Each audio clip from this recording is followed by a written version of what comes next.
No,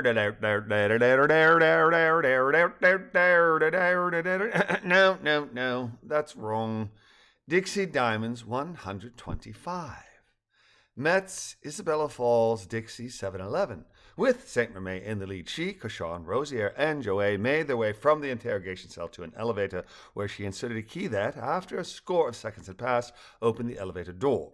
As the door opened, she motioned her prisoners to enter, said, "You may go, Cochon," to which her subordinate nodded as she followed Pilotre and Habanais into the car. Inside the elevator, she inserted a key into the control panel, then pressed one of the hieroglyphs marked buttons. As the door closed, Cochon turned and headed back towards the main observation room of the Metz facility. Stepping to the back of the elevator, she kept her prisoners in front of her in order to keep them in sight, watching them in silence as the car dropped. Once the elevator came to a stop, she stepped forward again, inserted a key, then pressed another button. "After you," she said with a smile, sweeping her arms towards the open door, then following her prisoners out of the elevator while saying, "Go right." Hieroglyph. Noun, plural. Hieroglyphs, a stylized picture of an object representing a word, syllable, or sound, as found in ancient Egyptian and other writing systems. Saint-Remy, walking behind Rosier and Habanais as they made their way down the featureless corridor, said, "Next on the left," after the trio passed a score of unmarked doors. At her prompt, the two academics stopped, then stepped to the side so Saint-Remy could unlock, then open the door. "In you go," she said, flipping her hand repeatedly at the wrist to motion them in. "These are your accommodations," she said. "The bed alcoves are identical. Cochon and I shall come visit soon," she added, dipping her head in a minute nod before closing and locking the door from the outside. The room, like all of the DGSE facilities seen by Rosier and Habanais, was painted white, furnished spartanly and unadorned. Directly in front of the door, the ubiquitous desk with its trio of steel chairs sat behind a one-way mirror, but the opposite side of the room held two padded chairs.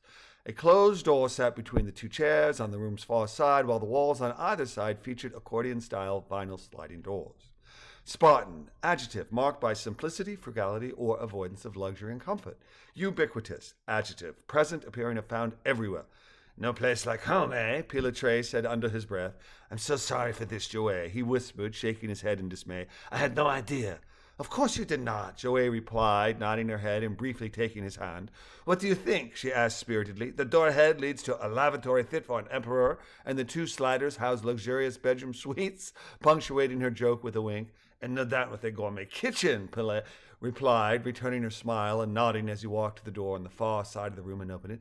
"Look," he exclaimed, "a toilet, toilet paper, a sink, and soap," as he entered and turned a faucet tap. "And we have water, all the comforts of home."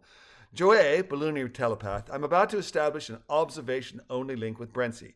Do you want to see firsthand where he is and what's occurring, or would you prefer to be updated rather than observe?" "I'd like to observe," she replied to Balloony before saying aloud, "Pilotre, do you need the lavatory? I'm going to, as our dear friend likes to say, pop in and pop right out. You are all right with this?" "Pop in and," he replied, brow furrowed in confusion. "Oh, of course. I'm fine. You go ahead. Meanwhile, I'll select the more luxurious suite," he said with a chuckle. Joey, nodding and laughing, said, "Seniority does have its privileges," as she stepped into the water closet and added, "I'll be right out," before closing the door.